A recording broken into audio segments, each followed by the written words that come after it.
السلام علیکم۔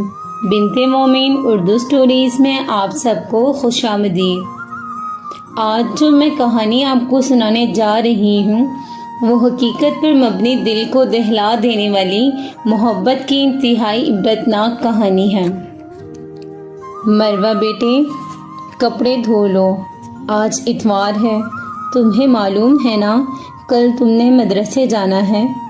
کل تمہارے مدرسے کا پہلا دن ہے، تو اپنی تمام تر مصروفیات کو آج ہی نمٹا لو تاکہ کل صبح پرسکون ہو کر مدرسے جاؤ اور اپنے نئے دوستوں کے ہمراہ خوب انجوائمنٹ کرو۔ ابھی مروہ کی ماں یہ سب کہہ رہی ہوتی ہے کہ دروازے پر دستک ہوتی ہے۔ ماں دروازہ کھولتی ہے۔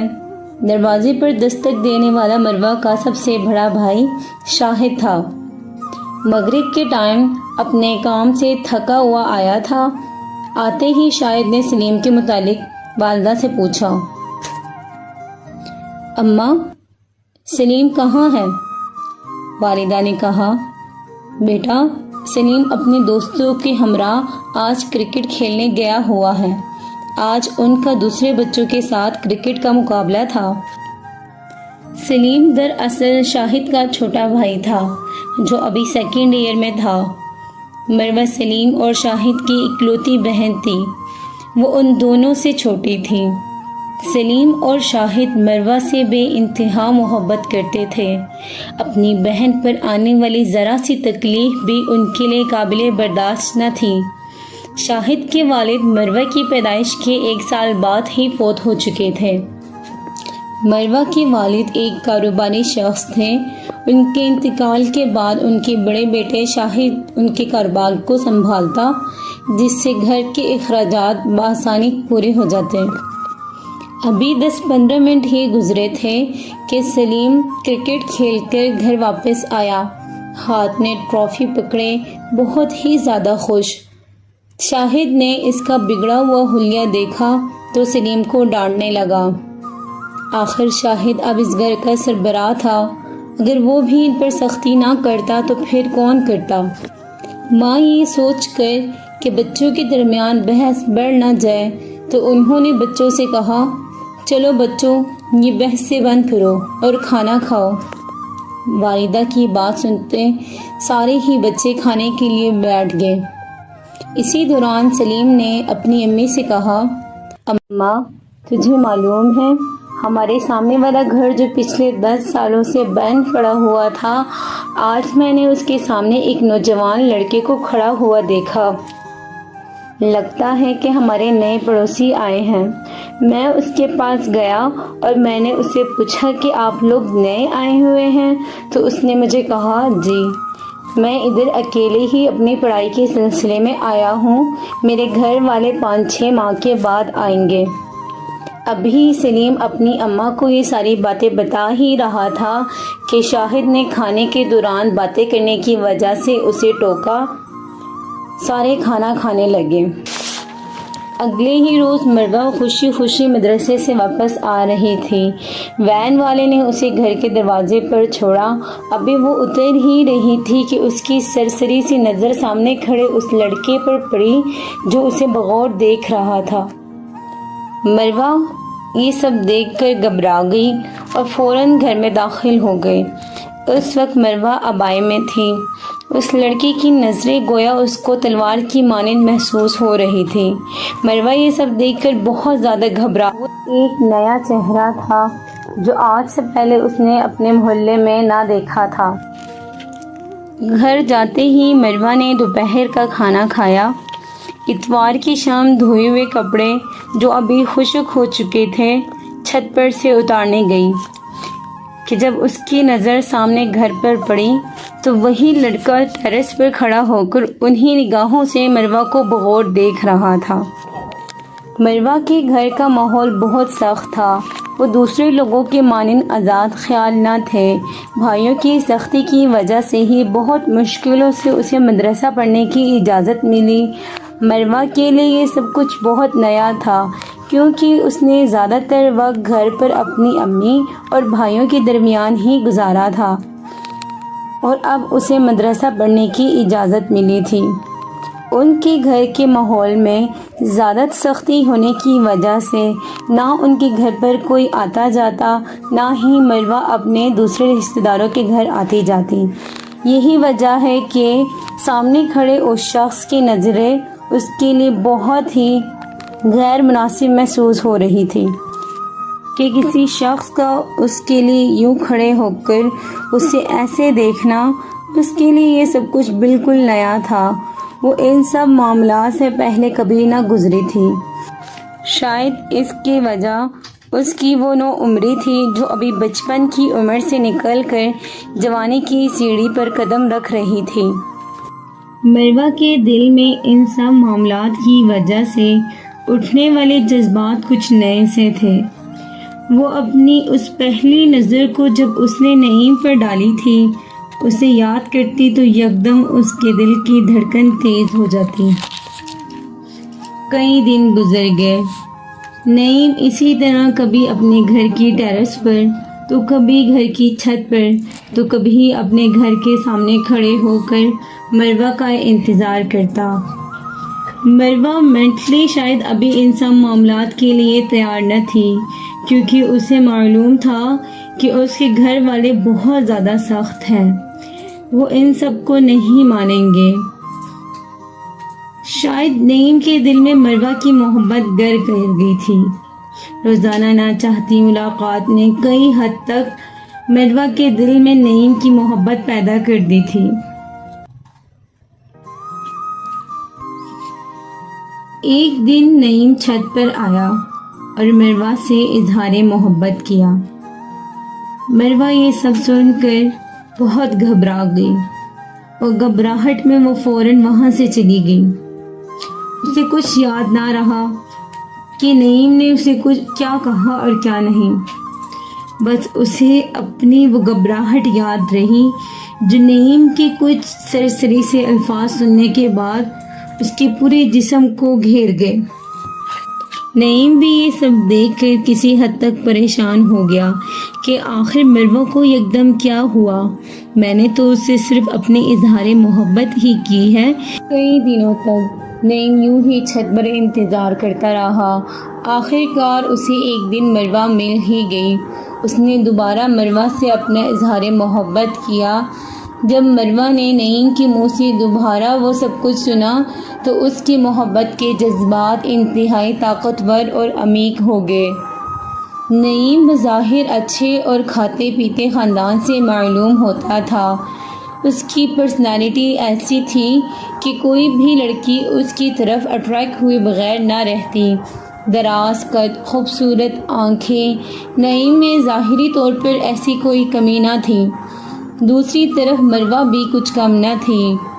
اس کا حسن، چہرے کی خوبصورتی، آنکھوں کی شوخی، مسکرانے کی خاصیت، خوبصورت قد، بڑی بڑی آنکھیں، لمبے سیاہ کالے بال کسی کو بھی متاثر کیے بغیر نہ رہتے۔ مروہ ابھی اپنی نو عمری کے سفر میں تھی۔ اس کی حرکات، انداز زندگی، خوش مزاجی، اس کی محبت، بے فکری، اس کی طبیعت کسی کو بھی اپنی طرف مائل کرتی۔ مروہ کی حسرتیں اور خواہشیں اب بس یہیں پر کھڑی ہو گئی کہ وہ نعیم کو کیسے پا سکے گی۔ مروہ اور نعیم روزانہ یوں ہی چھت پر ملتے، دور سے ہی ہم کلام ہوتے۔ مروہ نے آج تک نعیم کو کبھی بھی قریب سے نہیں دیکھا تھا اور نہ ہی اس کے متعلق کچھ زیادہ معلومات تھی۔ وہ صرف اتنا ہی جانتی تھی کہ نعیم کس ٹائم اوپر آتا ہے اور کس ٹائم وہ ٹیرس پر ہوتا ہے اور کس ٹائم وہ اپنے گھر کے باہر مروہ کا انتظار کرتا ہے۔ وہ اپنی نو عمری کی خوبصورتی اور زندگی کی ایک انوکھی رنگینیوں میں تھی۔ وہ تمام باتوں، تمام چیزوں سے بے خبر تھی۔ وہ اپنے بھائی، اپنے ماں کی محبت، ان کی عزت، سب باتوں سے انجان اور بے پرواہ تھی۔ مروہ کے بھائی اور اس کے خاندان والے بہت ہی سخت مزاج لوگ تھے جو لڑکیوں کی چاہت اور محبت کو نہیں دیکھتے۔ ان کے ہاں صرف بڑوں کا فیصلہ ہی مانا جاتا تھا۔ ان کے ہاں محبت کرنا گناہ کبیرہ سے کم نہیں سمجھا جاتا تھا۔ مروہ کے گھر میں صرف بڑے بھائی شاہد کی ہی چلتی تھی۔ ان کی نظروں میں مروہ ابھی ایک بچی تھی۔ وہ ابھی ان سب معاملات کے لیے تیار نہ تھی کہ جن میں مروہ ابھی انوالو ہو چکی تھی، اور مروہ کو بھی ان سب معاملات کا بخوبی اندازہ تھا کہ اس کے گھر والے اس کے اور نعیم کے رشتے کے لیے کبھی بھی نہیں مانیں گے۔ مروہ اکثر نعیم کو اپنے گھر کی باتیں بتایا کرتی تھی کہ کس طرح اس کے گھر والے اور خاندان والے سخت طبیعت کے مالک ہیں، وہ ان کے اور نعیم کے رشتے کے لیے کبھی بھی نہیں مانیں گے۔ یہ سب سن کر نعیم اسے کہتا کہ مروہ، مجھے نہیں لگتا کہ تمہارے بھائی میرے اور تمہارے اس رشتے کے لیے مانیں گے۔ اگر تم کہو تو ہم بھاگ چلتے ہیں اور نکاح کر لیتے ہیں، پھر تمہارے بھائی بھی کچھ نہیں کر سکیں گے۔ نعیم روزانہ مروہ سے یہی باتیں کرتا۔ مروہ بھی اپنی محبت کے ہاتھوں مجبور تھی۔ آخر کار وہ نعیم کی باتوں میں آ ہی گئی۔ نعیم نے اسے کہا تھا کہ جب تم گھر سے نکلو گی تو گھر کے سارے پیسے، سونا اور جو بھی قیمتی چیزیں ہیں ساتھ لے آنا۔ مروہ اپنی پہلی محبت میں اس قدر اندھی ہو چکی تھی کہ اسے اس بات کا اندازہ بھی نہیں ہوا کہ نعیم کو صرف اس سے غرض ہونا چاہیے، اس کے پیسوں سے نہیں۔ آخر نعیم اس سے پیسوں کا مطالبہ کیوں کر رہا ہے؟ نعیم اور مروہ آخر کار گھر سے بھاگ گئے۔ ایک دن اور ایک رات کے سفر کے بعد نعیم مروہ کو بہت ہی عجیب و غریب جگہ پر لایا، جہاں بہت سے مرد اور عورتیں تھیں۔ مختلف قسم کی منشیات کا استعمال مرد اور عورت دونوں کر رہے تھے۔ بے حیائی اور فحاشی کا بالکل بازار سجا ہوا تھا۔ مروہ نے ان سب معاملات کو جب دیکھا تو بہت ہی حیران رہ گئی اور گھبرا کر فوراً نعیم سے کہا، نعیم، یہ تم مجھے کہاں لے آئے ہو؟ مجھے گھر جانا ہے۔ تم تو مجھے اپنے گھر لے کر آئے تھے نا؟ کیا یہ ہے تمہارا گھر؟ یہ تم مجھے کس فحاشی کے اڈے پر لے آئے ہو؟ مجھے نہیں لگتا کہ یہ تمہارا گھر ہے۔ تم مجھے کیسے جگہ پر لے آئے ہو؟ تم تو مجھ سے محبت کرتے تھے نا؟ تم نے تو مجھ سے نکاح کا وعدہ کیا تھا۔ یہ کیسی جگہ ہے نعیم؟ مجھے گھر لے چلو نعیم، مجھے گھر لے چلو۔ نعیم نے چیختے ہوئے مروہ سے کہا، مروہ، بکواس بند کرو۔ کیا محبت؟ کس چیز کی محبت؟ بے وقوف انسان، مجھے تم سے نہیں تمہارے پیسوں سے محبت ہے، تمہارے اس جسم سے محبت ہے جسے اب بیچ کر میں مال کماؤں گا۔ میں تمہیں یہاں بیچنے آیا ہوں تو چپ کر کے بیٹھے رہو۔ تمہاری زندگی اب میرے ہاتھوں میں ہے، اب تمہیں یہاں پر کوئی بھی نہیں بچانے والا۔ تم بے وقوف کو تو معلوم بھی نہیں کہ میں تمہیں کہاں لے کر آیا ہوں۔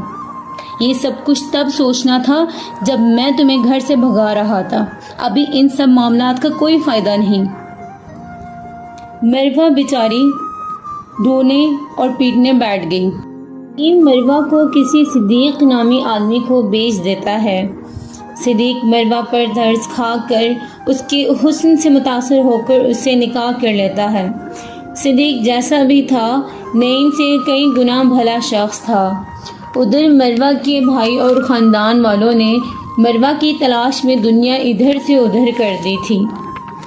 فجر کے ٹائم جب اس کے بھائی شاہد اٹھے تھے تو وہ اپنی امی کی الماری دیکھ کر ہی سمجھ گئے تھے کہ مروہ گھر سے بھاگ کر گئی ہے۔ ماں کو غم کی وجہ سے فالج کا اٹیک ہو گیا تھا۔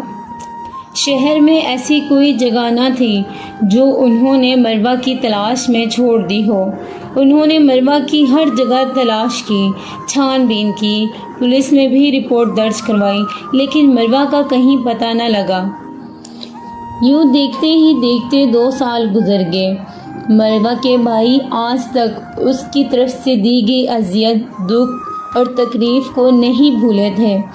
وہ آج بھی اس دن کو یاد کرتے جس دن مروہ ان کی عزتوں کو اپنے پاؤں تلے رون کر گئی تھی۔ ان کے لیے وہ 2 سال پرانا دن آج بھی ایسے ہی تھا کہ وہ واقعہ آج ہوا ہو۔ ان کی بہن کی یہ حرکت ان کے لیے موت سے کم نہ تھی۔ ان کے دلوں میں صرف بدلے کی آگ تھی۔ بہن کی اس حرکت کی وجہ سے وہ آج بھی معاشرے میں سر اٹھا کر چل نہیں سکتے تھے۔ مروہ بیچاری کو کیا پتا تھا کہ جسے وہ اپنا محبوب سمجھ رہی ہے وہ دراصل اس کا سوداگر ہے، جس سے اس نے بے انتہا محبت کی۔ اس نے ہی اس کی کمر میں چھرا گھونپ دیا اور اسے بھرے بازار میں بیچ آیا۔ نعیم کے لیے اس نے اپنی دنیا چھوڑ دی، لیکن نعیم نے دنیا کے لیے اسے چھوڑ دیا۔ 2 سال لگاتار اس کے بھائی اس کی تلاش میں تھے کہ کہیں سے انہیں مروہ ملے۔ جس طرح وہ ان کی زندگیوں میں اندھیرا کر کے نکلی ہے، اسی طرح وہ بھی مروہ کو قبر کے اندھیروں میں اتارنا چاہتے تھے۔ ادھر صدیق نے مروہ سے نکاح کر کے اسے ایک باعزت زندگی دی تھی، اسے اپنا نام دیا، اس کے تمام خواہشات کا خیال رکھا۔ مروہ اب صدیق کے بچے کی ماں بننے والی تھی۔ اس 1 سال کے دوران نعیم کی طرف سے ملی ہوئی اذیتیں، جھوٹی محبتوں کے دعوے، قسمیں وہ بھول چکی تھی۔ بہت کوششوں کے بعد مروہ کے بھائی آخر کار مروہ تک پہنچ گئے۔ بھائیوں نے مروہ کے سامنے ڈرامہ کیا کہ ہم نے تمہیں معاف کر دیا ہے، اب تم ہمارے ساتھ چلو، اور وہ صدیق کو بھی اپنے ہمراہ اپنے آبائی گاؤں لے آتے ہیں، یہ کہہ کر کہ اماں کی طبیعت بہت خراب ہے، وہ مرنے سے پہلے تمہیں دیکھنا چاہتی ہیں۔ انجان مروہ، اسے کیا معلوم تھا کہ یہ سفر اسے اپنے ماں سے نہیں بلکہ اپنی موت سے ملانے لگا ہے۔ اس کے گاؤں میں اس کی ماں نہیں بلکہ 2 اندھیری قبریں کھودی گئی ہیں جو مروہ اور صدیق کی منتظر ہیں۔ وہ پورے راستے میں اللہ تعالیٰ سے اپنے گناہوں کی معافی مانگ رہی تھی، وہ اپنے بھائیوں سے بھی اپنی پچھلی غلطیوں کی معافیاں مانگ رہی تھی۔ راستے میں صدیق نے اسے نعیم کی پوری کہانی بھی سنائی، لیکن مروہ کے بھائی انتقام کی آگ میں جل بھن رہے تھے، انہیں کچھ نہ سنائی دے رہا تھا اور نہ ہی دکھائی دے رہا تھا۔ آخر کار سفر ختم ہوا۔ مروہ اور صدیق کا وہ آخری مقام، وہ آخری گھڑی آ گئی جہاں سے انہوں نے اس دنیا سے رخصت ہونا تھا، جس زمین کے ٹکڑوں میں انہوں نے دنیا کے اختتام تک سونا تھا، وہ اندھیرا کہ جس میں روشنی کی کوئی کرن نہیں تھی، وہ کال کوٹری، وہ آخری منزل جہاں ان کی آنکھیں ہمیشہ کے لیے بند کر دی جانی تھی۔ یہ رات کا وقت تھا۔ شاہد نے گاڑی قبرستان کے پاس روکی۔ مروہ اور صدیق گھبرا گئے۔ مروہ نے پوچھا، بھائی آپ ہمیں قبرستان کیوں لائے ہیں؟ اماں تو گھر پر ہے نا، تو آپ ہمیں یہاں کیوں لائے ہیں؟ شاہد نے کہا، ہاں اماں سے بھی مل لوگی، لیکن میں چاہتا ہوں کہ جاتے جاتے بابا کی قبر سے ہوتے چلو۔ شاہد مروہ اور صدیق کو قبرستان میں لے گیا۔ ابھی 2 منٹ چلے ہی تھے کہ مروہ اور صدیق کے سامنے 2 کھودی ہوئی قبریں دکھائی دی۔ صدیق اور مروہ فوراً سمجھ گئے کہ یہ ہمارے لیے ہیں۔ پیچھے سے شاہد نے کہا، میں نے تمہیں اماں سے ملوانے کے لیے نہیں بلکہ تمہاری موت کے لیے تمہیں یہاں بلایا ہے۔ پچھلے 1-2 سال میں نے، اماں نے اور سلیم نے جتنی تکلیف سے گزاری ہے وہ ہمیں معلوم ہے۔ شاہد یہ باتیں کر ہی رہا تھا کہ پیچھے سے اس نے دونوں پر گن تانی۔ مروہ نے بہت معافیاں مانگی۔ صدیق نے بھی شاہد کو بہت سمجھانے کی کوشش کی، لیکن شاہد نہ مانا اور دونوں پر لگاتار فائر کرتا رہا، لیکن دونوں کی روح ان کے جسموں کو نہیں چھوڑ رہی تھی۔ آخر کار شاہد نے دونوں کو دھکا مار کر انہیں قبروں میں پھینک دیا اور مٹی ڈال دی۔ تاریخ گواہ ہے کہ آج بھی ان قبروں سے چیخوں کی اور اپنے لیے انصاف کی آوازیں سنائی دیتی ہیں۔ گاؤں والے رات کے وقت اس قبرستان سے ڈر اور خوف کی وجہ سے نہیں گزرتے۔ مروہ اور صدیق کی یہ درد بھری موت کا منظر ہر رات ان کی قبروں پر دہرایا جاتا ہے، جو دیکھنے والوں کی رونگٹیں کھڑی کر دیتا ہے۔ وہ اپنے بھائی سے معافیاں مانگنا، وہ صدیق کا شاہد کو سمجھانا، مروہ اور صدیق کو قبروں میں پھینکنا، وہ سب منظر چیخوں اور آگ کی شعلوں کی صورت میں ادھر دہرایا جاتا ہے۔ آج بھی تاریخ گواہ ہے۔